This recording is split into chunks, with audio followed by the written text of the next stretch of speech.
Plus करना, मतलब ये था मेरा कि ये साल खत्म होने से पहले पहले मुझे 345 प्लस अपना स्कोर कर लेना है मॉक में। आप 100% को नहीं फॉलो कर सकते, you are not the robot. हर दिन कुछ ना कुछ छूटेगा, कुछ ना कुछ। चलते हैं हम, ये मेरा कंप्यूटर पे। अब देखो कम तो 75 टोटल वहाँ पे थे, जिसमें से मैं डेली जितना कंप्लीट करती जाती हूँ मैंने लिख के रख ली। क्रॉसिंग करने 3-4 दिन तो बहुत स्मूथली चलेंगे, 5वें 6ठे दिन मन नहीं करेगा, बहुत सारी रुकावटें आएगी, पीछे बहुत सी बैकलॉग बन जाएंगे। कोई बात नहीं, अलग से लिख के रख दो कि क्या यहाँ पे लिख के रख दो ऊपर कि मेरा ये रह गया, ये रह गया। अलग से कुछ सर उन्हीं के लिखती हूँ जिनके मुझे एकदम याद ही नहीं हो रहे थे, एकदम याद नहीं होते। कुछ नहीं है, बस 2.5 महीने ये सोच के। और मैं क्रॉस तब लगाती हूँ जब मैं अपने जो शॉर्ट नोट्स मैंने बनाए मैं उनको भी रिवीजन कर लेती हूँ। मैं आपको दिखाऊंगी सारी चीज़। मैंने टिक लगा के छोड़ दिया, 6 हो गया, टिक लगा दिया। 6 में से मुझे ये कॉन्सेप्ट लिखना था तो मैंने सिर्फ यही लिख दिए। फिर से यार इसमें मैंने एक्स्ट्रा टाइम्स रखे हैं अपने लिए, बीच बीच में ब्रेक दे के। कहना मैं ये पूरी मेरी ऐसे नोट्स कॉपी मान लो। क्लैरिटी रखना चीज़ों को लेके, सोर्स को लेके, अपने टाइम को लेके, अपने डेडलाइन को लेके, आपको कौन सी चीज़ किस समय करनी है, इस समय तक ये चीज़ हो जानी चाहिए, नहीं हुई तो क्यों नहीं हुई। ये वो टाइम है 10-10 मिनट बचा के भी अगर चीज़ें कंप्लीट हो गई तो हो गई। तो आप लोगों ने थंबनेल से पता ही लगा लिया होगा कि वीडियो किस बारे में होने वाली है, हम क्या बात करेंगे यहाँ पे। एंड ये सारे जो पॉइंट्स मैं लिख के लाई हूँ इन सबको मैं डिस्कस करूँगी। प्लस मैं आपको पूरा अपना प्लानर भी शो करूँगी कि मैंने क्या क्या प्लान किया है। आई बिल्कुल क्लियरली बोल रही हूँ कि उस चीज़ को कॉपी नहीं करेंगे आप लोग, लेकिन हाँ मैं पूरा अपना तरीका बता दूँगी किस तरह से मैं प्लान करती हूँ, जिससे मुझे इतना बेनिफिट होता है कि हाँ मैं अपने प्लान का एटलीस्ट 70 to 80% हमेशा कंप्लीट कर लेती हूँ चीज़ों को। एंड विदाउट प्लानर मैं एकदम ही कुछ नहीं पढ़ पाती, मतलब मेरा ये हाल है। तो मैं पूरा पहले बता देती हूँ। सबसे पहला जब भी आप प्लानर बनाने जाओ ना, उससे पहले आपका सोर्स फिक्स होना चाहिए। मैं पता क्यों बोल रही हूँ। अब क्या होगा, आजकल बहुत सारे लोग हैं जो अपनी जर्नी शेयर कर रहे हैं। एसएससी की टीचर लगा लो, या फिर जो सेलेक्टेड स्टूडेंट है वो है, या फिर तो जो भी एस्पिरेंट है वो सब अपनी जर्नी यहाँ पे शेयर कर रहे हैं। अब उसमें प्रॉब्लम ये होती है कि मेरे साथ भी चीज़ होती है कि मान लो मैं एक सोर्स से पढ़ रही हूँ जो कि मुझे अच्छा भी लग रहा है, सब कुछ सही चल रहा है। अब मैं किसी और को देखूंगी वो किसी और सोर्स से पढ़ रहा है, मेरे दिमाग में चलता है उसका सोर्स ज़्यादा अच्छा है तभी तो उसके मार्क्स भी अच्छे आ रहे हैं। फिर हमें अपने कंपैरिजन में उसका सोर्स ज़्यादा अच्छा लगने लगता है और फिर हम हो जाते हैं कंफ्यूज। और फिर हमारे पास 2 सोर्स होते हैं, दोनों हम कर नहीं सकते। मैं ऐसी इंसान हूँ, मैं दोनों करने का ट्राई करूँगा, फिर दोनों में से एक भी नहीं होगा मेरे से। और अपना करूँ तो फिर लगता है नहीं यार मैं कुछ छोड़ दूँ, फिर इसका करूँ नहीं यार मैंने पहले ये आधा कर लिया फिर आधा क्यों छोड़ दूँ। तो सबसे पहली बात, सबसे बड़ी बात जो कहने जा रही हूँ, जो भी CHSL या फिर CGL की प्रिपरेशन कर रहे हैं, अपना सोर्स फिक्स कर लो, मत चेंज करो बार बार। अब जैसे मेरी स्टोरी बता देती हूँ, बहुत लोगों ने गगन प्रताप सर का ले लिया था बैच मेंस का। अब जब मैंने बताया कि मैं रैमो सर से कर रही हूँ तो बहुत लोगों का दिमाग इस तरफ जा रहा है। अगर आपने बैच नहीं ले रखा, प्लान कर रहे थे तो ठीक है, आप जा सकते हो उनके साथ, ये मेरे को पसंद है। ज़रूरी नहीं है आपका भी इनके साथ अच्छा हो जाए, आप इस चीज़ को अच्छे से करने लग जाओ। तो बेसिकली मैं ये कहना चाह रही हूँ कि आपको अपना सोर्स फिक्स रखना है, नहीं भटकना है। चाहे मैं क्यों ना बोल दूँ कि ये चीज़ें करनी, तो आपको नहीं भटकना है। आपने जो फिक्स कर रखा उसके साथ कंटिन्यू रहो, वो बेस्ट है। लेकिन सोर्स सोच समझ के रखो, फिक्स कर लो आज ही, उसके बाद ही अपना प्लानर डिज़ाइन करना, ठीक है। वीडियो में आगे बढ़ने से पहले हम बात कर लेते हैं इस बुक की, जो कि जीके की बेस्ट बुक है। क्यों, बताती हूँ। ये ओसवाल बुक्स की तरफ से है। इसमें 4100 से भी ज़्यादा MCQ मिलेंगे। कंप्लीट क्वेश्चन बैंक का कंपाइलेशन है, अपडेटेड है, यानी 2025 तक का सारे एग्जाम के क्वेश्चन ये कवर करता है। अब देखो, सबसे पहले इस बुक में आपको थ्योरी भी मिलेगी, लाइक MCQ के साथ साथ पहले आप थ्योरी पूरी पढ़ लेंगे डिटेल में एंड टेबुलर फॉर्म में, जिस तरह से आपको समझ है उस तरीके से दे रखी है। एंड ओसवाल बुक की पहचान ही एक्चुअली फ्लो चार्ट के लिए, जो कि इनकी हर बुक में होती है। इसके बाद आपको मिलेगा MCQ का कंपाइलेशन, जिसमें प्रीवियस ईयर के साथ साथ कुछ अलग भी क्वेश्चन दे रखे हैं। इनके सोल्यूशन की बात सबसे बेस्ट लगी, क्योंकि जैसा आप लोग को पता है कि अभी SSC स्टेटमेंट बेस्ड क्वेश्चन पे ज़्यादा ध्यान दे रही है, तो सोल्यूशन डिटेल में होने की वजह से आपको डिटेल नॉलेज रहेगी हर एक कॉन्सेप्ट, हर एक टॉपिक के ऊपर। और इनमें भरपूर MCQ दे रखे हैं, यानी थ्योरी के बाद आप प्रॉपर प्रैक्टिस कर सकते हैं चीज़ों को। प्रॉपरली टेबुलर फॉर्म में दे रखा है थ्योरी, ताकि आप उसको अच्छी तरीके से रिटेन कर सके।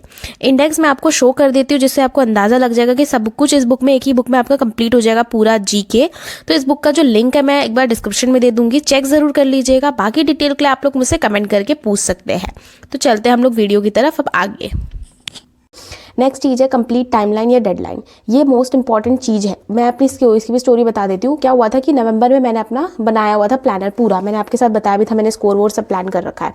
लेकिन नवंबर में मुझे घर जाना पड़ा और 15 दिन मेरा हो गया वेस्ट।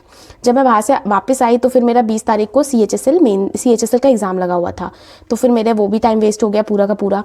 वहाँ से आने के बाद मैं पढ़ ही नहीं पा रही, क्योंकि मेरे पास कुछ प्लानर नहीं था। जो मैंने प्लान किया था वो तो मेरा पूरा वेस्ट हो गया, क्योंकि रुक गई थी मैं बीच में वहाँ पे, तो मैं आगे कुछ पढ़ नहीं पाई। अब उसके बाद क्या हो रहा था, मेरा टाइम सिर्फ और सिर्फ वेस्ट हो रहा था। फिर मैंने क्या किया, यहाँ से मैंने कम से कम 7 से 8 दिन का एक छोटा सा प्लानर बनाया और इसको मैंने फॉलो किया।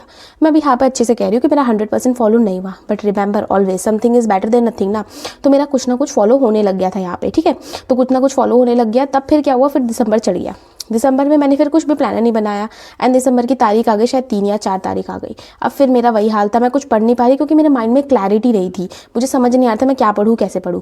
तो फिर मैंने क्या किया, दोबारा से एक प्लानर बनाया जो कि मेरा 6 दिसंबर से स्टार्ट होने जा रहा है, जो कि मैं आप लोगों को शो करूँगी। 6 दिसंबर इसलिए क्योंकि 5 दिसंबर को मेरे को एक शादी में जाना है और फिर वो बीच में रुकावट आ जाती है तो कोई मतलब नहीं रहता इस चीज़ का। इसलिए मैंने 6 दिसंबर से अपना प्लानर स्टार्ट कर दिया। यहाँ से मैं तगड़े तरीके से जो पढ़ूंगी वो, तो उसमें मैंने क्या दिया, मैंने सोर्स फिक्स कर रखे अपने, मैंने उसमें टाइमलाइन और डेडलाइन दे दी कि इतने तारीख को ये चीज़ मेरा कंप्लीट होना चाहिए, इतने तारीख को ये चीज़ कंप्लीट होनी चाहिए। और ये चीज़ कैसे आई है मेरी, बता चुकी हूँ प्लानर से। Third most important, plan in detail. Detail में प्लान अपने साथ रखो। डिटेल एज इन मेरा मतलब है, पर अगर मान लो चैप्टर नंबर 6 मुझे करना है कंप्यूटर का, तो मैं उसको भी डिटेल में रखती हूँ, पार्ट वाइज डिवाइड कर लेती हूँ कि ये चैप्टर नंबर 6 मेरा 3 दिन में कंप्लीट होगा। तो मैं डिवाइड कर लूँगी, पार्ट 1 इतना, पार्ट 2 इतना, पार्ट 3 इतना। पार्ट 1 मेरा 1 दिन में हो जाएगा तो मैंने 1 दिन दे दिया। पार्ट 2 को मुझे 2 दिन लगेंगे तो मैंने इसको दे दिया 2 तारीख और 3 तारीख। फिर इसको लगने मेरे को सिर्फ आधा दिन लगेगा तो मैंने दे दिया 4 तारीख प्लस में रिविजन या फिर ओल्ड रिविजन ऐसे करके। तो ये डिटेल में जब आपके हाथ में रहेगा ना प्लानर, ये बनाने में टाइम बहुत जाता है, लेकिन ये चीज़ अगर आपके हाथ में आ जाती है तो आप टाइम वेस्ट करने से बच जाते हैं, क्योंकि आपके दिमाग में रहता है कि अगर मैंने आज का 1 दिन वेस्ट कर दिया ना तो आगे आने वाला मेरा पूरा प्लानर खराब हो जाएगा। तो इसीलिए आप ये पूरा का पूरा वेस्ट करने से बचते हो। अब मैं ये नहीं कह रही कि आपने अगर डिसाइड कर रखा पार्ट 1 1 तारीख तो 1 तारीख में खत्म ही हो जाएगा, हो सकता है नहीं होगा खत्म, आप उसको 2 को खींच के लेके जाओगे, 50% खत्म होगा, 50% बच जाएगा, लेकिन कुछ तो कंप्लीट होगा ना, आप एटलीस्ट टाइम वेस्ट करने से बच जाओगे। मैं आपको ये चीज़ समझाने की कोशिश कर रही हूँ, ठीक है। तो डिटेल में प्लान रखना, मैं अभी अपना प्लानर जब दिखाऊंगी ना तो आपको सारी चीज़ अच्छे से क्लियर हो जाएगी कि मैं क्या बोलना चाह रही हूँ। Last, clarity mindset. ये चीज़ें करने से आपके दिमाग पे क्लैरिटी रहती है। दिमाग में जितना क्लैरिटी रहेगी उतनी ज़्यादा आप अच्छे से एफर्ट लगा पाओगे, उतने अच्छे से आप पढ़ पाओगे, ठीक है। तो दिमाग में क्लैरिटी रखना चीज़ों को लेके, सोर्स को लेके, अपने टाइम को लेके, अपने डेडलाइन को लेके, आपको कौन सी चीज़ किस समय करनी है, इस समय तक ये चीज़ हो जानी चाहिए, नहीं हुई तो क्यों नहीं हुई, सब चीज़ की क्लैरिटी माइंड में होनी चाहिए। क्लैरिटी नहीं है जिसके माइंड में, वो भटकता रहता है। इसलिए कह रही हूँ माइंड में क्लैरिटी हर चीज़ की होनी चाहिए, ठीक है। Last cheese, something is always better than nothing. अब मैं जब अपना प्लानर दिखाऊंगी तो बहुत लोग आके मुझे बोलेंगे इतना सब होगा ही नहीं, ये तो बस 2-3 दिन का काम है। मैंने लास्ट ईयर इस चीज़ को फॉलो करा है, मैंने आप लोगों को दिखाया भी था। हाँ, मैं अभी भी कह रही हूँ, मैं 100% फॉलो नहीं कर पाई थी, मुश्किल से 60 to 70% कर पाती थी मैं, ये भी मैं ज़्यादा ही बोल रही हूँ लगा लो। लेकिन कुछ तो हुआ ना, अगर मैंने प्लानर नहीं बनाया होता तो कुछ भी नहीं होता, मैं ये बोलना चाह रही हूँ, ठीक है। तो something is always better than nothing, कुछ तो एटलीस्ट कंप्लीट करोगे ही आप। तो इसलिए प्लानर रखो, डिटेल में रखो, सब कुछ अच्छे से प्लान होना चाहिए आपका। और ये लास्ट ईयर की बात थी। अब ऐसा है, जब मैं प्लानर बनाती हूँ मेरा 90 to 95% चीज़ें मैं कंप्लीट कर लेती हूँ, क्योंकि ये टाइम के साथ इंप्रूवमेंट आती है। मुझे पता है ना, मैंने 30% जो 40% चीज़ें छोड़ दी थी, मुझे कितनी दिक्कत हुई इस रीज़न से। तो अब मैं पूरा कंप्लीट करती हूँ, मेरा दिन पूरा प्लान रहता है। जब तक दिन में मेरी चीज़ें खत्म नहीं होती तब तक मैं बेड पर सोने नहीं जाती हूँ, मैं तब तक इसको कंप्लीट करके ही सोती हूँ। ये डेडिकेशन आपके में आएगी। एक दिन में कुछ भी नहीं होता, एक दिन में कुछ भी चेंज नहीं होगा, लेकिन धीरे धीरे होगी। ये सिर्फ इसी एग्जाम के लिए नहीं बोल रही, मेंस के लिए नहीं बोल रही, आप अपना प्री का कर रहे हो, कोई भी एग्जाम की प्रिपरेशन करें, आप उसमें ये चीज़ डिटेल में रख सकते हो, ठीक है। अब इसके बाद मैं पूरा प्रॉपर अपना प्लानर दिखाने जा रही हूँ, वहाँ पे पहुँचते हैं। तो ये है मेरा प्लानर, कुछ इस तरह का मैंने लास्ट ईयर भी बनाया था, मैंने दिखाया था आप लोगों को, जो जानते हैं उनको पता होगा मैं ऐसी तरीके से बनाती हूँ। इस बार थोड़ा सा चीज़ें डिफरेंस है, मैं बताती हूँ क्या है। 6 दिसंबर से मुझे चीज़ें स्टार्ट करनी है, मैंने डेट वाइज सब कुछ यहाँ पे लिख दिया। फिर ये इंग्लिश सब्जेक्ट में मुझे जो जो चीज़ें करनी है मैंने वो ना ऊपर डाल दिया है प्रॉपर। हर सब्जेक्ट का अलग अलग है, इसलिए पूरा देख के जाना। हाँ, मैंने सबका डाल दिया, ठीक है। अब PQRS में जैसे कि कर रही थी, PQRS टोटल कितने थे, लेक्चर जो था ये ना, PQRS के जो लेक्चर है निमिषा बंसल मैम का बता चुकी हूँ, मैं वहाँ से कर रही हूँ। तो 75 टोटल वहाँ पे थे, जिसमें से मैं डेली जितना कंप्लीट करती जाती हूँ मैंने लिख के रख ली, क्रॉस लगा ली। ये तो बहुत सेटिस्फैक्शन वाली चीज़ है, ये लिखा करो। इससे ना, जैसे मैंने डेली 5 किए तो मेरे को सेटिस्फैक्शन रहेगी, आगे आगे मेरे को करना है, वो चीज़ें मेरे को करनी है, ठीक है। तो अब जैसे कि यहाँ पे मैंने मार्क कर रखा है, तो यहाँ पे इस दिन मेरे को 50, 55, फिर 60, 65, 70, फिर 75 तक कंप्लीट करना है। फिर मैंने 2 दिन का यहाँ पे ब्रेक को डैश कर दिया, मैं 2 दिन कुछ नहीं करूँगी। फिर इस चीज़ को मैं दोबारा से स्टार्ट करूँगी, ठीक है। 75 तक मैं 2 बार इस लेक्चर को PQRS करना चाहती हूँ। मैं PQRS, मुझे देखो इसकी वेटेज ज़रूरी नहीं, आपकी मर्जी आपको कैसे क्या करना है। ऐसा है, PQRS ज़रूरी नहीं आपके एग्जाम में आए, नहीं भी आया, 1-2 आ जाए, एकदम ईजी आ जाए। ये जो मैं मेहनत कर रही हूँ ना, ये सब वेस्ट हो जाएगी। लेकिन ये डेली की कितनी मेहनत है मेरी, एक दिन की पूरी मेहनत नहीं है, ये डेली का मुश्किल से मैं दे रही हूँ इसमें 20 मिनट या फिर 10 मिनट, जो कि मैं वेस्ट ही कर सकती हूँ। ये PQRS करने से मेरी बहुत सारी चीज़ें इंप्रूव होगी, रीडिंग इंप्रूव होगी, इसलिए मैं इनको कर ले रही हूँ। आपकी चॉइस, आपको करना नहीं करना है, ठीक है। तो ऊपर आप सब कुछ लिख देंगे, आपको जो जो चीज़ें करनी है इंग्लिश को लेकर आपने जो चीज़ डिसाइड कर रखी है। जैसे मेरा 5 PQRS मुझे करना है, एक क्लोज टेस्ट करूँगी, एक पैसेज करूँगी। वो कैब के अब मैं क्विज लगा रही हूँ, मैं बुक से नहीं कर रही हूँ क्योंकि टाइम रहते आई रियलाइज़ कि अब से प्रीवियस ईयर नहीं कर सकते, हमें एक्चुअली अटेम्प्ट स्ट्रैटेजी आनी चाहिए वोकैबुलरी में, तो उसके लिए मैं ये कर रही हूँ, वोकैबुलरी क्विज लगाऊंगी अब से मैं। और मैंने वोकैब की एक डायरी रखी हुई है, मैं आपको दिखा देती हूँ वो भी। कुछ इस तरह की वोकैब की डायरी है। मैं सिर्फ इसमें वर्ड लिखती हूँ, आंसर नहीं लिखती। मैं आंसर उन्हीं के लिखती हूँ जिनके मुझे एकदम याद ही नहीं हो रहे थे, एकदम याद नहीं होते। जैसे ये वाला नहीं याद हो रहा था, मैंने यहाँ पे लिख दी। ये बिल्कुल न्यू डायरी मैंने अभी बनाई है, इसमें ज़्यादा कंटेंट दिखाने को है नहीं मेरे पास, बट ये है पूरी मेरी वोकैब की ऐसे करके डायरी। आप भी यही करना, सिर्फ और सिर्फ वर्ड लिखना। इससे ना आप जब, जैसे मान लो मैं ये देखूँगी, अब मुझे बिल्कुल भी याद नहीं आ रहा है इसका क्या मतलब। जैसे ऑब्ट्यूज का मतलब मुझे याद है कि मतलब जो लेट अंडरस्टैंड करे, जो डल हो। डाउन राइट का मतलब भी कुछ था एक्सट्रीम करके। अब मैं इसको याद करने की कोशिश कर रही हूँ। इससे क्या हो रहा है, इससे मेरी रिटेनिंग पावर बढ़ी, इससे मेरी मेमोरी पावर बढ़ती है। ये चीज़ आपको टाइम रहते समझ आएगा, तो इससे ये वोकैबुलरी ज़्यादा अच्छे से दिमाग में छपेगी। जब आंसर सामने रहेगा ना, तो आप उतने एफर्ट नहीं लगाओगे दिमाग पे, तो आंसर अच्छे से याद नहीं रहेगा आपको। लेकिन जब नहीं रहेगा तो आप याद करोगे इस चीज़ को, ठीक है। चाहे तो आप अपने लिए साइड में एकदम पेंसिल से लिख के रख सकते हो, फिर छुपा छुपा के देख लेना। ये मेरे हिसाब से तो मत ही लिखो, ठीक है। दिमाग पर जब जोर पड़ेगा ना, तब ज़्यादा अच्छे से चीज़ें याद होगी, ठीक है। तो ये मेरी वोकैब डायरी आप ऐसे करके बना सकते हो। तो अभी मैं वोकैब का सिर्फ, ये क्या हो गया, अभी मैं सिर्फ वोकैब का सिर्फ क्विज कर रही हूँ, ठीक है। ओके, सो अब क्या है आपका, यहाँ पे वोकैब का क्विज करूँगी मैं, एंड इसके बाद है मेरा सेक्शनल। मैं अब इंग्लिश में थोड़ा थोड़ा सेक्शनल देने का सोच रही हूँ, तो वो मैं यहाँ पे करूँगी। एक्स्ट्रा टॉपिक लिए मैंने लिख दिया कि किसी दिन कुछ चीज़ नहीं हुआ, मेरे पास टाइम बच गया, तो मैं यहाँ पे एक्स्ट्रा टॉपिक कर लूँगी। वो मैंने लिख के रखा है, एक तरह से मेरा टू डू लिस्ट ही है एक तरह से, ठीक है। अब क्या है यहाँ पे, ये टीबी का मैं सेक्शनल मॉक टेक्स्ट बुक का दूंगी। फिर टीबी का ये ना सेक्शनल मॉक 7 ही है, खत्म हो जाएंगे, जो 30-30 मिनट के होते हैं। अब मेरे पास आएगा सेक्शन 2 का, यानी जिसमें इंग्लिश एंड जीके दोनों साथ में रहेंगे। तो उसके लिए फिर मेरे को 30 मिनट एक्स्ट्रा चाहिए, तो मैंने यहाँ पे पेंसिल से लिख दिया। उस दिन मैं 30 मिनट जल्दी उठने की कोशिश करूँगी, फिर इतनी तारीख से, यानी 30 मिनट मुझे एक्स्ट्रा देने दिन के। तो ये फिर मैं ये सारे सेक्शन करूँगी, सेक्शन 2 के सारे, जो कि ये टेस्ट रैंकिंग है। TR मतलब टेस्ट रैंकिंग का मैंने ले लिया था बैच, सॉरी, मैंने वो सिलेक्शन वे है ना गगन प्रताप सर का, उसका मैंने खरीद लिया था। वो सस्ते में मिल रहा था उस टाइम पे, अब 1 रुपये मिल रहा था तब नहीं लिया मैं, उससे पहले 99 में ले चुकी थी, जो कि मैंने गलती कर दी, बट अब छोड़ो। और ये टेक्स्ट बुक का है, और ये टेक्स्ट रैंकिंग का। यहाँ पे जो सेक्शन 2 के मौका मैं उनको लगाऊंगी। तो थोड़ा सा मैं क्विज प्रैक्टिस पे मेरा ज़्यादा फोकस है, क्योंकि सिलेबस वगैरह कंप्लीट हो चुका है। और इस बार जो मुझे लगता है एग्जाम में जो ज़्यादा चीज़ें काम करेगी, वो करेगी आपकी अटेम्प्टिंग स्ट्रैटेजी, सबसे ज़्यादा आपकी हेल्प करने वाली एग्जाम में। तो आई थिंक ये this is the best way, ठीक है। इसके बाद मैं बता रही थी, हाँ, क्लोज टेस्ट का जैसे ये रहा। तो क्लोज टेस्ट में क्या है मेरा, एक सेकेंड में दिखा देती हूँ, बहुत ज़्यादा केओस हो रहा है, ठीक है। तो ये क्लोज टेस्ट है, एंड ये रीडिंग है, रीडिंग पैसेज है, ठीक है। तो मैंने क्या कर रखा है, यहाँ पे लिख लिया सारा। पहले मैं एक दिन में 2 कर रही थी, लेकिन मैंने देखा है बहुत ज़्यादा हैक्टिक हो रहा है मेरे लिए। तो अब मैं क्या कर रही हूँ, मैं डेली का ना सिर्फ एक एक करने की कोशिश कर रही हूँ। तो वो मैंने लिख के रख लिया है कि मैं यहाँ पे 6 तारीख को 6वें नंबर का क्लोज टेस्ट करूँगी, और पैसेज में 6वें नंबर का पैसेज करूँगी। तो इस तरह से मैंने इसको लिख के रख लिया। नीचे जैसे मैंने कंप्यूटर के चैप्टर लिख लिया, मेरा 6 चैप्टर भी कंप्लीट हो गया है। और मैं क्रॉस तब लगाती हूँ जब मैं अपने जो शॉर्ट नोट्स मैंने बनाए, मैं उनको भी रिविजन कर लेती हूँ। मैं आपको दिखाऊंगी सारी चीज़ें, आप अच्छे से देख लो। बोरिंग लग रहा होगा, बट ये प्लानर बहुत ज़्यादा हेल्प करेगा आपका। जैसे अब मेरा देखो, ये मेरे नवंबर के प्लानर थे मेरे, कि स्कोर वाइज है ना। मेरा स्कोर था, मुझे 310 तक यहाँ पे पहुँचाना, जो कि मेरा थोड़ा सा पीछे हो गया, मैं बता रही हूँ, मैं घर चली गई थी इसलिए। फिर यहाँ पे मेरा था कि मुझे 1 दिसंबर से 325 तक स्कोर करना है, जो कि इतना तो नहीं पहुँचा, बट हाँ 300 शायद 310 प्लस तो आ ही रहा है लगभग। फिर मेरा 11 तारीख से था 335 प्लस करना, फिर 345 प्लस करना। मतलब ये था मेरा कि ये साल खत्म होने से पहले मुझे 345 प्लस अपना स्कोर कर लेना है मॉक में।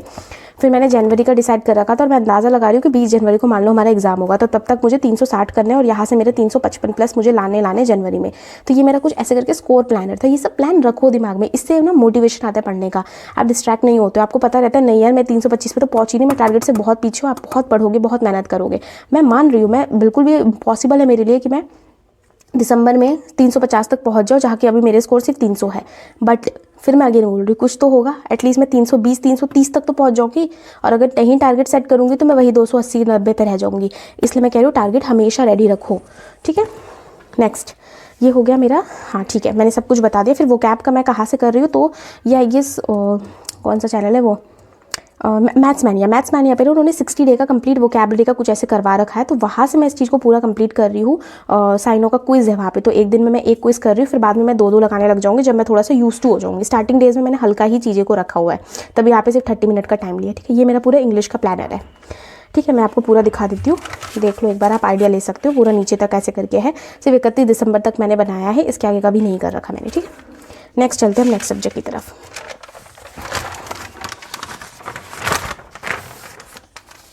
ये अपना मैथ्स, ठीक है। तो अब मैथ्स में क्या है कि आपका जैसे कि कैलकुलेशन है, ठीक है, तो मैंने यहाँ पे दे दिया है। मैं जैसे जैसे कैलकुलेशन करती जाऊँगी, मैं टिक टिक लगाती जाऊँगी। वो लास्ट ईयर जिन्होंने जो देखे थे ना वो समझ जाएंगे मैं किस तरह से करती हूँ। टिक लगाती जाऊँगी, और जैसे इस दिन फार्मूला शीट में से मैं ज्योमेट्री का रिवीजन करूँगी सारा फार्मूला। फिर 2 दिन लगेंगे क्योंकि थोड़ा ज़्यादा फार्मूला उसमें लिखा हुआ है, मैंने कम बार देखा है इसलिए। फिर नेक्स्ट डे मैं कोऑर्डिनेट करूँगी, फिर उसके बाद प्रोबेबिलिटी का, फिर मेंसुरेशन की, फिर ट्रिगो के, फिर पॉलीगन के। फिर पॉलीगन का मैंने 3 दिन दे रखा है फार्मूला रिवीजन में, ज़्यादा बड़ा शीट है, पता ही आप लोगों को मेरी शीट पूरी ना। फिर मैं यहाँ पे फार्मूला बुक है मेरी, जिसमें अलजेब्रा करूँगी, फिर कैलकुलेशन, फिर कुछ एक्स्ट्रा ऐसे मैंने लिख रखे वो। फिर यहाँ पे ये कौन सा, ये नंबर सिस्टम है, फिर ये स्टैटिक्स है। इस तरह से मैंने सारा कुछ लिख रखा है। अब मुझे एक ही बार अपना फार्मूला बुक देखने में मुझे 27 तारीख यानी कि कम से कम 20 दिन लग जा रहे हैं, 21 दिन लग जा रहे हैं मुझे, लेकिन धीरे धीरे टाइम कम होगा। यानी एग्जाम से पहले मैं 3 बार अपना फार्मूला शीट देख लूँगी और मैं यूज टू होती रहूँगी इसके बाद रैमो सर का मैंने बैच ले रखा है, सबको पता है। मेंस का मैं कर रही हूँ, मैं अगेन रिपीटिंग, मुझे देख के खरीदने की ज़रूरत नहीं है। बहुत लोग मुझे यही कमेंट कर रहे हैं आपको देख के मैं खरीद रहा हूँ। मत खरीदो, पहले DPQ कर लो। अगर तुम्हें लगता है सर के साथ तुम्हारी ट्यूनिंग बैठ रही है देन ही उसके साथ जाओ। मैं बार बार यही बोल रही हूँ तुम लोगों को। मेरे को मतलब ऐसा होता है ना, अब ट्यूनिंग होती है, मेरे को सर के साथ बहुत अच्छी बैठ गई है, अब मुझे ऐसा लग रहा है, तो मैं इनके साथ जा रही हूँ, ठीक है। आप देख लेना एक बार DPQ वगैरह, आपको सूट करे तो ले लेना, ठीक है। वो आपकी खुद की चॉइस है, मेरे ऊपर मत बिल फाड़ना। फिर रैमो सर का देखो, मैंने 7 का पार्ट 2 सर अब 2 पार्ट में करा रहे, मतलब एक दिन में अब सर 15 क्वेश्चन करा रहे, पहले 30 करा रहे थे, छोड़ो। तो 7 का पार्ट 2 करूँगी, फिर 8 का पार्ट 1, फिर 8 का पार्ट 2, ऐसे करके मैं लेक्चर लूँगी। और मुझे एक दिन में कम से कम ये लेक्चर लेने में 3 घंटे लगा रही हूँ मैं इसको, ठीक है। इसके मैं दिखा भी देती हूँ मैं इसके नोट्स कैसे बना रही हूँ। ये ना मेरे नोट्स है जो कि मैंने एक शॉर्ट वीडियो में भी आप लोगों के साथ शेयर किया था। कुछ इस तरह से मैं नोट्स बना रही हूँ। जैसे क्वेश्चन नंबर 5 मेरे से हो गया तो मैंने टिक लगा के छोड़ दिया, 6 हो गया टिक लगा दिया, 6 में सिर्फ मुझे ये कॉन्सेप्ट लिखना था तो मैंने सिर्फ यही लिख दिए। फिर 7 हो गया, 8 हो गया, 9 हो गया, 10 हो गया, 11 सब हो गए। फिर 15 में मुझे कॉन्सेप्ट लिखना था, मैंने लिख दिया। 14 मेरे से हो गया, मैंने डायरेक्ट टिक करके छोड़ दिया। बस ऐसे ही करना है। इसी तरह से मैं नोट्स बना रही हूँ। आप लोग भी जो भी लेक्चर ले रहे हैं वहाँ से ऐसे करके आप नोट्स बना सकते हो, ठीक है। इसके बाद यहाँ पे आते हैं, तो ये मैंने रैमो सर का लेक्चर का पूरा लिख लिया है। अभी सर लेक्चर नंबर 12 तक ही पहुँचे तो मैंने ये लिख दिया। फिर बाद में मैंने बीच में रिवीजन भी डाले, जैसे यहाँ पे रिवीजन, क्योंकि सिर्फ और सिर्फ इस बार मेरा यही गोल है, सिर्फ पढ़ना नहीं है। पिछले बार मेरे से यही सबसे बड़ी, मेरे से पिछले बार ना 2 बड़ी गलती हुई थी। एक तो मैं रिवीजन नहीं कर रही थी, सिर्फ पढ़ती जा रही थी, वो मैंने गलत नहीं की। इस बार मैंने रिवीजन का टाइम दिया है। इस बार मैंने एक्स्ट्रा टाइम्स रखे हैं अपने लिए, बीच बीच में ब्रेक दे के। जैसे यहाँ पे ज्योमेट्री के लिए मैंने 2 दिन रखा, पिछले बार एक ही दिन में सब डाले, चाहे ईजी हो चाहे टफ हो। मेरे को बहुत ज़्यादा दिक्कत हो रही थी, इस बार मैंने बहुत सोच के बनाया प्लानर डिटेल में, ठीक है, कि कितना दिन क्या क्या लगेगा। पिछले बार बस ये गलती हुई थी मेरे से, तो ये आप ध्यान रखना कि अपना सोच देख लेना ये एक्चुअली कंप्लीट करने में लग कितना दिन रहा है। बफर टाइम ले लो, वो ज़्यादा बेटर है, खुशी हो गई इससे कि मेरे पास एक्स्ट्रा टाइम बचा हुआ है, ठीक है। रिवीजन का टाइम दे दिया। लास्ट में दूसरी गलती हुई थी, मैंने मॉक बहुत ही कम दिए थे, मतलब 10 दिन में 1 मॉक देती थी। इस बार मैं डेली ही मॉक लगाऊंगी। अगर मेरे को लगेगा मेरे को हैक्टिक लग रहा है तो मैं उस दिन एक दिन मॉक छोड़ दूंगी, लेकिन मॉक मैं डेली इस बार लगा रही हूँ। लेकिन मैं लगा रही हूँ डेली, लेकिन जिनको हैक्टिक लग रहा है, जिनको रिवीजन करना है, मैं भी सजेस्ट कर रही हूँ वो 2 दिन में 1 बार लगाओ, या फिर हफ्ते में सिर्फ 2 या 3 मॉक लगाओ मेंस का। जनवरी से रेगुलर कर देना, ठीक है।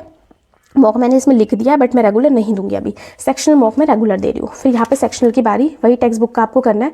ये सब मैं 4 तक मैं अटैम्प्ट कर चुकी हूँ, पर अब मैं ना री अटैम्प्ट करूँगी, क्योंकि ये मैंने शायद अक्टूबर में, हाँ अक्टूबर में अटैम्प्ट किए थे मैंने। तो एक बार री अटैम्प्ट करके मैं एक बार चेक कर लूँगी, क्योंकि मैं सारा एक क्वेश्चन लिख के रखना चाहती हूँ पूरा एक तरीके से। मैं आपको दिखाती हूँ मैं कैसे कर रही हूँ मॉक का। ये फरवरी वाले में से लिखा है मैंने, हाँ ये रहा। तो मॉक का ना मैं ये पूरी मेरी ऐसे नोट्स कॉपी मान लो, मॉक का मैं ऐसे लिख रही हूँ। जैसे ऑलिव का लाइव मॉक दिया था तो उसका मैंने पूरा का पूरा लिख दिया। जीके के क्वेश्चन मैं लिख रही थी, बट अब मैं जीके नहीं लिख रही। जीके का मैंने वही अपना ग्रुप बना लिया टेलीग्राम पर, उसी पे मैं शेयर कर दिया करूँगी। फिर जैसे कि मैं ये ऑलिव का मैंने 3 मॉक दिया तो मैंने सिर्फ ये सारे लिख दिए, जीके का नहीं लिख रही बस। और वोकैबलरी अपनी वोकैब डायरी में लिख रही हूँ, बाकी सब मैं इसमें लिख देती हूँ कैसे क्या करना है। ये PQRS के 2 रूल मुझे मिले तो मैंने यहाँ पे लिख दिए। ये मेरी एक तरह से नोट्स डायरी है, जिसको मैं रफली डेली रात को 30 मिनट रिवीजन के लिए दे रही हूँ। डेली मतलब डेली, इसको मेरा कंपलसरी है, इसको किए बिना मैं सोऊंगी नहीं, ठीक है। मुझे 3-4 दिन लगेंगे हैबिट बनाने में, लेकिन एक बार हैबिट बन जाएगी तो फिर नींद ही नहीं आएगी किए बिना। तो इस बार रिवीजन पे बहुत ज़्यादा फोकस है मेरा, वो आप देख ही रहे हो, ठीक है। अब यहाँ पे मैंने लेक्चर नंबर 1 से लेकर 3 तक जो मैंने नोट्स बनाया वहाँ से रिवीजन करूँगी। अब इससे मुझे क्या फायदा हुआ, शॉर्ट नोट्स बनाने से मुझे लेक्चर बार बार देखने की जरूरत नहीं पड़ रही है। अब मैं यहीं से रिवीजन कर लूँगी अपना। फिर 4, 5, 6 रिवीजन करूँगी। फिर 7, 8, 7 बहुत ही टफ है, इसलिए मैंने एक दिन में 1 रखा। ये मैं देखो 7 बहुत ज़्यादा टफ है, सारे ही क्वेश्चन टफ है, इसलिए मैंने एक दिन में इस दिन 2 ही रखा, वरना 3 रख देती, है ना। तो ये आपको सारी चीज़ें अच्छे से करनी है। फिर मैंने दोबारा से कुछ दिन बाद रिवीजन का टाइम दिया, यहाँ पे 1 से 5, फिर 6 से 10 और 11 को अकेला दिन दिया है, क्योंकि 11 टफ है। जो मैंने देखा अभी लेक्चर मैंने किए नहीं, मैं देखा मैंने लंबे लंबे है। फिर 12 का देखेंगे, पार्ट 1 कराएंगे तो आगे मैं करती चली जाऊंगी। और फिर ये मेरा वही है री अटैम्प्ट। फिर ये मेरे सेक्शन मॉक है, ये टेक्स्ट बुक और टेस्ट रैंकिंग के फिर मॉक है, ये सेक्शन वाइज है 1-1 घंटे, जिसमें रीजनिंग भी इंक्लूडेड है। तो इससे मेरी रीजनिंग भी प्रैक्टिस होती रहेगी। रीजनिंग का वैसे मैंने अलग से कोई टाइम नहीं दिया है। जनवरी मेरा बेसिक फोकस जो है वो है मैथ्स पे, इंग्लिश पे एंड आपका कंप्यूटर पे, बेसिक। जीके पे मैं हल्का सा ध्यान दे रही हूँ, जीके एकदम इंटेंस नहीं कर रही हूँ। जीके मैं लास्ट मोमेंट पे इंटेंस करूँगी, जिसमें मैं करंट अफेयर भी इंक्लूड करूँगी, क्योंकि मुझे पता है मैं भूल जाऊँगी, बिना बात के मैं चीज़ें नहीं हेक्टिक करना चाहती हूँ। जो मेन है उन पे फोकस करती हूँ, जिनमें एक्चुअली मुझे इंप्रूवमेंट दिख रही है, तो मैं वो पहले कंप्लीट करना चाहती हूँ। दिसंबर मेरा इतना ही टारगेट है, ठीक है। अब नेक्स्ट चलते हैं हम, ये मेरा कंप्यूटर पे। अब देखो कंप्यूटर का बहुत अच्छा प्लानर है, जैसे बहुत अच्छा आइडिया आपको लगेगा। जैसे कि कंप्यूटर का चैप्टर नंबर 6 मैंने एक शॉर्ट वीडियो में बताया था, वो मेरा पेंडिंग पड़ा हुआ था, तो उसको मैंने एनी हाउ कंप्लीट किया, क्योंकि मुझे ये प्लानर स्टार्ट करना था, ठीक है। तो चैप्टर नंबर 7 को मैंने इतने दिन ले रखे, क्योंकि डेली का मैं 40 मिनट दूंगी कंप्यूटर को, जिसमें मुझे क्या क्या करना है। मैंने चैप्टर नंबर 7 पढ़ा 10 तारीख तक, ठीक है। फिर 11 तारीख को मैंने बुक नहीं पढ़ी, मैंने सेक्शनल नहीं दिया, मैंने सारे जितने मॉक मैंने अभी तक दिए है, मतलब मॉक की मैंने अलग से कंप्यूटर की कॉपी बना रखी है, वो पता नहीं कहाँ है, मिल नहीं रही है मुझे। तो उसमें मैं क्या करती हूँ, कंप्यूटर के जितने में, जैसे मैंने मॉक कोई भी मॉक दिया, कोई भी, तो जो मेरे नोट्स में से होते हैं वो तो मैं मार्क कर देती हूँ, हाईलाइट कर देती हूँ। जो मेरे को एक्स्ट्रा लगता है वो मैंने मॉक कॉपी में हाईलाइट पॉइंट करके लिख दिया, वो कॉपी मैं रिविजन कर लूँगी। फिर उसके नेक्स्ट डे मैंने टेक्स्ट बुक का एक सेक्शन मॉक दूंगी, एक सेक्शन मॉक में लगाऊंगी कंप्यूटर के, ठीक। फिर उसके बाद नेक्स्ट डे मैं चैप्टर नंबर 8 करूँगी, मुझे पता है एक दिन में कंप्लीट हो जाएगा, मैंने एक ही दिन रखा है इसके लिए। फिर चैप्टर नंबर 9 एक दिन में हो जाएगा, 11 नहीं होगा एक दिन में, तो मैंने 2 दिन रख दिए। फिर 12 एक दिन में, 13 के लिए 2 दिन। फिर यहाँ पे मैं कुछ भी नहीं करूँगी, फिर एक दिन मॉक रिविजन करूँगी। फिर टेक्स्ट बुक के सेक्शन दूंगी 2 दिन लगातार, सेक्शन में दूंगी, जिससे मुझे थोड़ा थोड़ा अंदाजा रहेगा, थोड़े चेंज भी होते रहेंगे। फिर यहाँ पे मैं शॉर्ट नोट्स रिवीजन करूँगी, यानी कि रिवीजन डे 1-2 लेक्चर रिवीजन किया मैंने, फिर मैंने 3-4 किया, फिर मैंने 5-6 किया, फिर 2 दिन का ब्रेक ले लिया, सेक्शन लगा दिया। फिर मैंने 6-7 रिवीजन किया, फिर 8-9 रिवीजन किया, फिर 12। अब यहाँ तक ना मेरा सब कुछ कंप्लीट हो गया कंप्यूटर में, सब कुछ 31 दिसंबर तक। अब जो मेरा मेन रह रहा है वो रह रहा है मेरा MS ऑफिस। MS ऑफिस को मैं एकदम लास्ट में कर रही हूँ, कि मुझे बिल्कुल भी पसंद नहीं, एकदम बोरिंग लगता है, और इसको मैं बुक से नहीं करूँगी, इसको मैं किसी लेक्चर से करूँगी, एकदम इंटेंस जिसने पढ़ाया और डिटेल में वहाँ से, क्योंकि MS ऑफिस मेरे खुद से समझ नहीं आएगी, लेक्चर से करूँगी तो वो मैं देखूँगी कहाँ से मुझे करना है। इसको मैं करूँगी जनवरी के आराम से 15 दिन लेके, फिर इसको रिवीजन करूँगी। अब तक तो मेरा कंप्यूटर भी क्लियर हो गया, तो अब समझ आ रहा होगा मैंने किस तरह से प्लानर बना रखा है। होता जाएगा, क्रॉस करती जाऊँगी, ठीक है।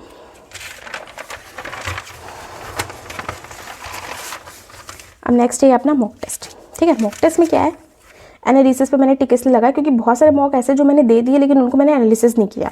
और मेरा ये मानना है जब तक मॉक देके आपने एनालिसिस नहीं किया तो क्या मतलब मॉक देने का, सिर्फ स्कोर देखने थोड़े मॉक दे रहे। तो इसलिए इस बार मैंने एनालिसिस का डब्बा रखा है। अगर किसी दिन मेरे पास टाइम नहीं बचता, मैं एनालिसिस नहीं कर पाती, तो मैं उस दिन छोड़ दूंगी उसको, हैक्टिक नहीं करूँगी डे को। जैसे मैंने बताया, मैं बहुत ही स्मूथली चलाना चाहती हूँ चीज़ों को। उस दिन फिर नेक्स्ट डे या फिर जब भी मेरे को टाइम मिलेगा कहीं से, जैसे मैथ्स का लेक्चर है मैं उसको छोड़ दूंगी, या फिर कभी फॉर्मूला शीट में से कुछ चीज़ें से ऊपर नीचे करके फिर मैं एनालिसिस करके टाइम देके इस तरह से चीज़ें मैनेज करना चाहती हूँ। अब क्या है कि ऑली बोर्ड का मैं काफ़ी ज़्यादा पीछे, मतलब लगा लो मैंने सिर्फ 3-4 मॉक दे रखे, सब लोग 23-24 पे पहुंच गए, मैं हार्ट की हुई हूँ, बट ठीक है मैं लाइन वाइज कर रही हूँ। तो जैसे 6 को मैं ऑली बोर्ड का 6 दूंगी, फिर 7 दूंगी, फिर 8 दूंगी, फिर टेक्स्ट बुक का 2, टेक्स्ट बुक का 3, टेक्स्ट बुक का 4, टेक्स्ट बुक का 6, फिर ऑलिव का लाइन। मैं लाइव जो है वो डेली, शायद ये सैटरडे को, हाँ ये सैटरडे है, तो हर सैटरडे को मैं ऑलिव का लाइव दिया करूँगी, क्योंकि मॉक की वजह से मेरा ऑलिव लाइव छूट रहा था। और यहाँ पे लिखा रहेगा ना तो मेरे को दिक्कत नहीं होगी। तो ऑलिव का लाइव दूंगी, फिर बाकी दिन नॉर्मल मॉक, फिर ऑलिव का लाइव, फिर बाकी दिन नॉर्मल। और लाइव मॉक में इस बार सिर्फ और सिर्फ मैं अभी ऑलिव का ही दे रही हूँ। बाद में मेरा मन करे शायद मैं दे दूँ और आ जाए तो अलग चीज़ है, अभी मैं ऑलिव का लाइव दे रही हूँ। यहाँ पे एनालिसिस, यहाँ पे मैं टोटल स्कोर लिखूँगी, फिर मैथ, रीजनिंग, इंग्लिश, जीके, ताकि मुझे एक अंदाज़ा रहे कि किस में मेरी क्या, अभी मुझे कहाँ इंप्रूवमेंट का स्कोप दिख रहा है। और इसी को देखते हुए मैं अपना जनवरी का पूरा प्लानर अच्छे से डिज़ाइन कर पाऊँगी। तो ये मेरा पूरा प्लानर है। बाकी मैंने देखो जीके मैंने बताया मैं इतना कुछ ध्यान नहीं दे रही हूँ अभी। जीके में बस मैंने एक चीज़ अभी करनी शुरू करी है, वो है कि मैंने अपना ना अटेम्प्ट इंक्रीज़ कर दिया है। मेरा जो नंबर ऑफ अटेम्प्ट है वो मैंने इंक्रीज़ कर दिया है। अब तुक्का कह लो आपकी भाषा में, या फिर गैस वर्क कह लो, वो मैंने करना थोड़ा सा ज़्यादा शुरू किया है। कई बार मार्क्स बहुत अच्छे आ जाते हैं, कई बार बहुत ख़राब भी आ जाते हैं, लेकिन इससे मेरी गैसिंग जो पावर है ना वो बढ़ रही है। इसलिए नंबर ऑफ अटेम्प्ट इंक्रीज़ करने की कोशिश करो। अब ये नहीं कि ब्लाइंडली लगा रहे हो कड़बक्कड़ बम्बे, नहीं। ऑप्शंस देखो, बार बार ऑप्शन पढ़ो, बार बार क्वेश्चन पढ़ो, क्या रिलेट लग रहा है क्या नहीं। ये तो पक्का नहीं ही हो सकता, जैसे option A B C D है, नहीं यार C तो कंफर्म नहीं ही हो सकता। अब श्योर हो गए तो हटाओ उसको। अब D B A बचा हुआ है, इसमें देखना है कि B होगा नहीं होगा, क्वेश्चन पढ़ो, नहीं यार ये लगने नहीं, ये हो नहीं सकता है, या फिर इतने इसको होल्ड पे डालते A और B। फिर ऑप्शंस में आप देखो, अंदाज़ा करो। स्टेटमेंट वाले में यही आपका फ़ायदा होता है थोड़ा। और अभी मैं PYQ 4 ही कर रही हूँ और वही मैं कंटिन्यू करूँगी, बार बार मैं इसी को रिविजन करूँ। ये मेरा सेकेंड रिविजन है, और ऐसे तो मेरा शायद तीसरा चौथा रिवीजन होगा, बट अच्छी तरीके से अगर मेंस की बात करूँ तो ये मेरा सेकंड रिवीजन होने वाला है अभी इस चीज़ का। तो ये मैं करने जा रही हूँ। एक दिन में 3-3 लेक्चर करूँगी, फिर बाद में 2-2 करके रिवीजन करूँगी, फिर जब सेकंड रिवीजन है ये थर्ड रिवीजन जो भी होगा तब फिर 3-3 करके रिवीजन करूँगी मैं। इसके भी मैं शॉर्ट नोट्स बनाने का सोच रही हूँ। फिर ये मेरा दिसंबर ये मेरा कंप्लीट हो जाएगा।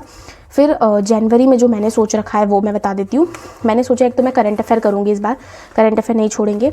जनवरी में एक तो मैं स्टैटिक करूँगी, ये भी नहीं छोड़ूंगी, ये तो रिवीजन करने ही है। इसके बाद मैंने बता रखा है कि मेरे पास MCQ की बुक है किरण की, स्टेटमेंट वाली, है ना, उससे मैं सोची हूँ कि उससे मैं करने का सोची हूँ अभी कि करूँगी, लेकिन कोई फिक्स नहीं है, वो एनसीईआरटी वाली बुक है, उससे सोची हूँ स्टेटमेंट के क्वेश्चन कर लूँगी अगर मैं इन सब चीज़ों से लेके फिक्स हो जाती हूँ। इसके अलावा जैसे मैं सारे मॉक दूंगी तो उसके मेरे पास बहुत सारा कंटेंट इकट्ठा हो जाएगा, उनको भी रिविजन करूँगी, ठीक है। इस बार का एक ही दिमाग में एक चीज़ रखना, ज़्यादा सोर्सेस नहीं इकट्ठा करने हैं, ठीक है, जो मेरे लिए है। भले मैं एक सोर्स करूँगी, अच्छे से करूँगी, बार बार करूँगी, रिविजन करूँगी, सबसे मोस्ट इंपॉर्टेंट इस बार का मेरा रिविजन होने वाला है। एंड आई होप मैंने अपना प्लानर आपको क्लियर तरीके से समझा दिया है।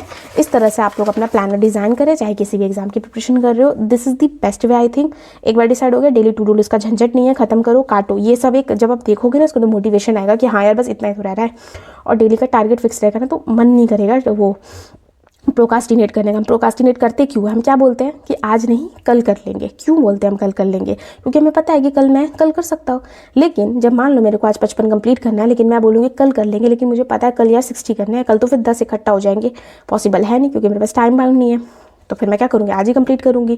जैसे टेक्स्ट बुक का मान लो सेक्शनल देना आज 5 है, मैं सोचूंगी छोड़ो कल कर लेंगे, लेकिन कल के लिए टाइम है नहीं है, तो फिर आप उसी दिन उस चीज़ को कंप्लीट करोगे। इसीलिए ये मैंने बना रखा है, अगेन रिपीटिंग, आप 100% को नहीं फॉलो कर सकते। You are not the robot. हर दिन कुछ ना कुछ छूटेगा, कुछ ना कुछ। स्टार्टिंग के डेज में तो मैं लगा रही हूँ आपसे सिर्फ 30 से 40% चीज़ें होगी, बट याद रखना something is always better than nothing. हमेशा कुछ ना कुछ होगा। और देखो पहले से सोच के चलोगे नहीं होगा तो नहीं होने वाला। मैंने फॉलो किया है, मैं बता रही हूँ। स्टार्टिंग के ना 3-4 दिन तो बहुत स्मूथली चलेंगे, 5वें-6ठे दिन मन नहीं करेगा, बहुत सारी रुकावटें आएगी, पीछे बहुत सी चीज़ें बैकलॉग बन जाएंगे।